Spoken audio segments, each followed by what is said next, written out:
Häkimetler din wekillerine yurt boyunça mescitlerin açılanlygy barada ila tarasyna jar etmezligi tapşyrandan soňra 1 aprelde Türkmenistanda mescitlerin işine girdilen çäklendirme yatırıldy. Bu barada Azatlyk radiosynyň habarçysy habar berýär. Şeýle-de habarçy ykdysady krizisiň arasyna din wekilleriniň çağırışlarynyň ýygjanlaşmagynyň ýany 3 ay töwereg mundan ozal marada bir raýatyň jadygoýlukda aýyplanyp tutsak edilişi barada habar berdi. Türkmen häkimetleri 2020-nji ýylyň iýul aýynda koronavirus pandemiýasy bilen baglykda ýurt boýunça mescitleriň işini çäklendirdi. Azatlyk radiosynyň habarçysy 2 aprelde Marynyň baş mescidinde cuma namazynyň okulandygyny habar berýär. Şol bir wagtyň ödünde habarçy bilen gurrundaş bolan marly ýaşaýjylar mescitleriň açylmagyndan köp sanly oba adamlarynyň habarsyzlygyny aýdýarlar. Cuma namazy mescidde jemaat bilen okuldy. Adam köp bolmady. Baş mescidiň ýarysyndan köp ýer boş galdy. Köp adam mescitleriň açylandygyny bilmeýär diýip bir marly ýaşaýjy Azatlyk radiosynyň habarçysy bilen gurrundaşlykda aýtdy. Habarçynyň maglumatlaryna görä geçen hepdeniň başlaryndan Marada häkimetleri vilayet mescitleriniň imamlaryny ýygnap 1 aprelden başlap mescitleriň açylmagyna ruhsat berilýändigini aýtdylar.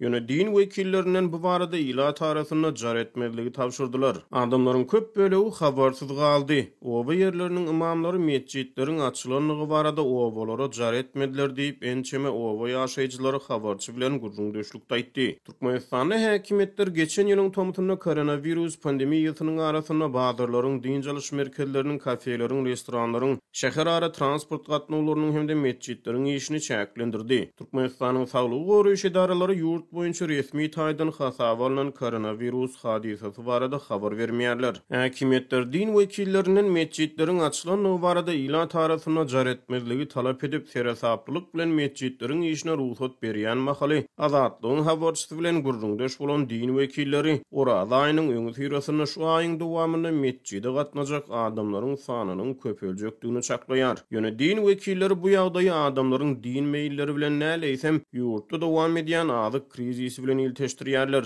Habarçy bilen gurrundaş bolan bir marly din wekiliniň sözlerine görä ýurtda ýymy tüpçünçiligi bilen bagly dowam edýän problemlaryň fonuny mescitlerde beriljek agdaçarlara umyt baglayan adamlaryň köpelmegine garaşlýar. Orada aýyny musulmanlar bir ay agyz bekleýär. Bu aralykda Azatlyk radiosynyň habarçysy bilen gurrundaş bolýan ýerli ýaşaýjylar häkimetleriň dindar adamlary ýygyrlamagy dowam etdirýändigini aýdýarlar. Galyp berse-de olaryň sözlerine görä ýurtda ykdysady krizis ýitileşýän döwri soňky 1-2 ýylyň dowamynda mollalaryň dini çağırışlarynyň ýygjanlaşmagy bilen islam dinine uýup başlandan soňra häkimetler tarapyndan tutsak edilen adamlar bar. Bir marly ýaşaýjy dine uýýany kakasynyň 3 ay mundan ozal hukuk goraýjylar tarapyndan jadygoýlukda aýyplanyp tutsak edilendigini aýdýar. Habarçynyň gurrundaşy öz kakasynyň belli bir wagt halk tebipçiligi diýilýäniň bir görnüşi bilen meşgul bolandygyny aýtdy. Ýerli ýaşaýjy kakasynyň dini ýanjy bilen baglykda tutsak edilmegi boýunça din wekillerini aýplaýar we olaryň öz kakasyny ýoldan çykarandygyny aýdýar. Galyp berse-de habarçynyň söhbetdeşidiňe kakasynyň näl dine uýýan başga-da ençe maryň tutsak edilendigini sözüne goşdy. Azatlyk radiosynyň bu barada Mary vilayatynyň polisiýa bölümünden goşmaçy maglumat almak synaşygy netije bermedi. İnsan hukuklaryny goraýjy halkary guramalar Türkmenistany raýatlaryň azatlyklaryny,